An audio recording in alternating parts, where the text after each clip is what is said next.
work for a freak. Why don't we cut you up into little pieces and feed you to your pooches? It's not about money. It's about sending a message. Everything burns. What's going on, everyone? Jeremy here from The Quartering, and it looks like YouTube's about to get a lot worse. I don't know. I just watched a video of Keemstar apologizing to YouTube for breaking a rule and being given a 2-week suspension for monetization. I don't understand this. What is the point of community guideline rules? The whole point of the community guideline system is 3 strikes and you're out. And you get some feedback. You go a little too spicy in a video. You go a little too far in a video.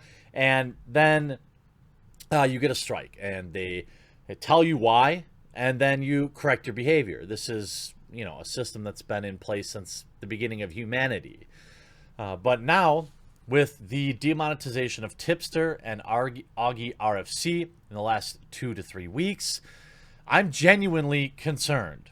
And you know what? I'm going to put my mask on before I put on anyone else's masks. And I'm going to tell you that I'm on a Subscribestar drive this week. This is for The Quartering and Midwestly. I'm at 343 backers. This is just like Patreon. My goal is to get it to 1,000 backers by the end of the week. Please consider following the link in the description of the pinned comment below and backing the channel, because this is some truly frightening stuff that the strike system is irrelevant, that you can just be demonetized because YouTube thinks that's what they want. And there's this new rule that I guess happened, originally it was thought that it happened today, but it looks like they rolled it out back in December. Monetization and other penalties. In some rare cases, we may remove content or issue other penalties when a creator repeatedly encourages bad behavior, okay, repeatedly targets or insults an identifiable individual based on their intrinsic attributes across multiple uploads. No. Now, this would be probably what they got Augie and Tipster for. But again, in both cases, neither creator received 3 strikes.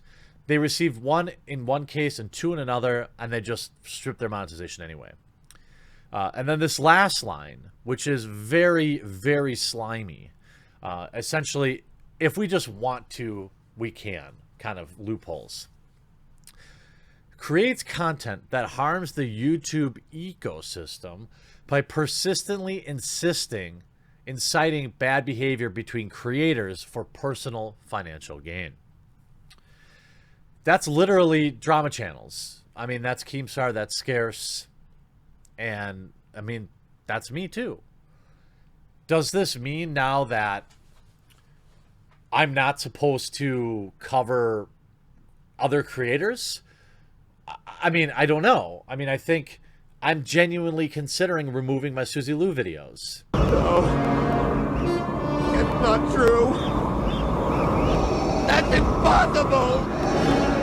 No! In none of those videos did I tell anyone to interact with her. In none of those videos would I condone that. In fact, I went out of my way in almost every single one to tell people not to. But now I'm scared. This is fine. And then the YouTube community is not reacting well to this.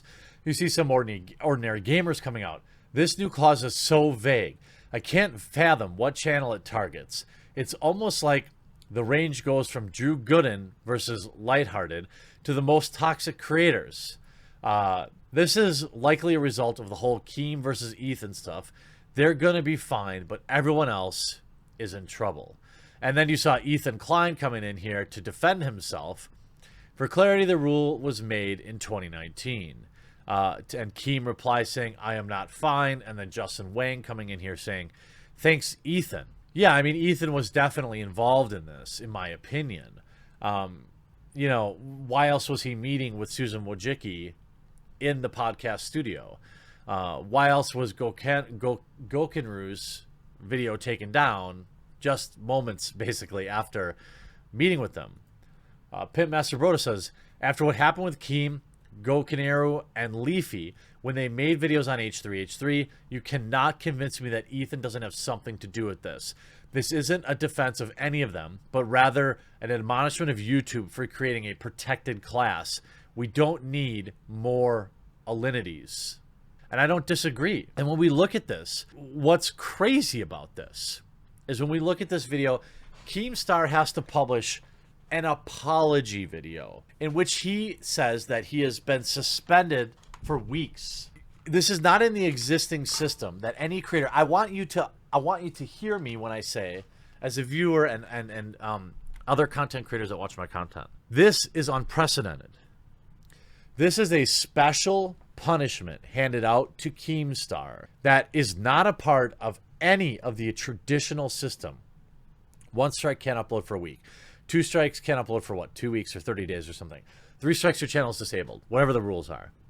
Nowhere do they come in and say, well, we can just issue like 2 weeks without pay if we think we don't like it. And also, why wasn't H3H3 demonetized too?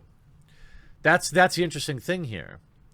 All this is over the plunger, apparently. Let's check out this video. Hello guys, I am making this video to inform you of what's going on and to apologize. Now, in my opinion, I don't know, and I can't say for a fact that, you know, Keem would even say this privately. It's not my information to share, even if I knew. But to me, it seems clear that this is a part of his punishment. They took his monetization away for 2 weeks and made him issue this public apology. I have been suspended from the YouTube partnership program for 2 weeks. A couple weeks ago, I re-uploaded the Gokinaru documentary on H3H3. I want people to understand what this is. This is YouTube saying, yeah, there's a system in place for dealing with content that breaks TOS, but we're going to issue a special, more punitive punishment because reasons. This is ridiculous. Every other content creator should be enraged right now. Whether you think Keem's getting special treatment and he should have gotten a strike, or you're like me and think, bigger picture, is YouTube going to email me now and say, well, we're going to give you 3 weeks. You don't have any strikes, but we're going to give you a 3-week suspension. This original video was removed off of YouTube in 2019 when YouTube updated, their policy on bullying and harassment. There was a scene in that documentary that was considered simulated violence against. There was, and he had replaced it with a plunger, but apparently not good enough. The creator, that being H3H3. When I re-uploaded this documentary to DramaAlert, we edited out the guns and replaced those with toilet plungers. Yep. And we removed the gun sound effects and replaced those with squeaky noises. I thought by doing that, I was turning this scene into comedy and that I wouldn't be breaking the rules. I honestly would have thought, I mean, I can see why he'd think that. I don't disagree with him. I think that you probably did transform that. But I was wrong. YouTube still seen that as bullying and harassment. They still seen it as simulating violence against a creator. And that video was taken down. I've never had a strike on my channel. This is important here. Keemstar has never had a single strike, and they removed his monetization. Think about that. Again, they have gone above and beyond punishing Keemstar for a video on Ethan Klein. It would appear Leafy also suffered this same fate. Why do you think that is? And with that video taken down, I just received a warning, but I also received this punishment of being suspended from the YouTube partnership program for 2 weeks. So devastating financially too, by the way. Devastating. I wanted to make this video to, one, say that I fully understand the rules now. I much better understand the rules, but to also spread the message out to the community of what the rules are. Because when I uploaded that video, I didn't think I was breaking the rules. And that's exactly what the problem is. And the gray areas in the rules that content creators have to follow, unless you eat food on stream or you speak softly into a microphone, are so vague that it creates this constant uncertainty, which is why you could argue that the 3 strikes and you're out system is fine, right? You thought it was okay, you got a warning or you got a strike, now you know it isn't. But now YouTube has come out to basically say, we don't care about strikes. You know, we're just going to demonetize channels we don't like, and we're going to punish creators whenever we see fit. We're going to go above and beyond what everyone else, the system everyone else uses. But that is how strict YouTube is on the bullying and harassment guidelines. And I understand where they're coming from. They're trying to make the platform better for creators. And based on talking to them, I understand that I broke the rules and that I am sorry. Yeah, and I'm guessing that he also was told to make this apology. I mean, satire and comedy are forbidden over a plunger. A plunger. This is BS. Team YouTube, the platform, over a plunger. This is crazy what's happening. These are special circumstances and special punishments handed down to creators, while most creators like me out there really have no idea if everything's just going to disappear tomorrow, what's going on. You know, we got sponsors dropping us because we don't agree with their political opinions. YouTube creating special rules and penalties for people that, you know, I don't know why, that go outside of the rules that everyone else does. This is a major issue on YouTube and a very curious time to do this. I've got to say, very curious indeed.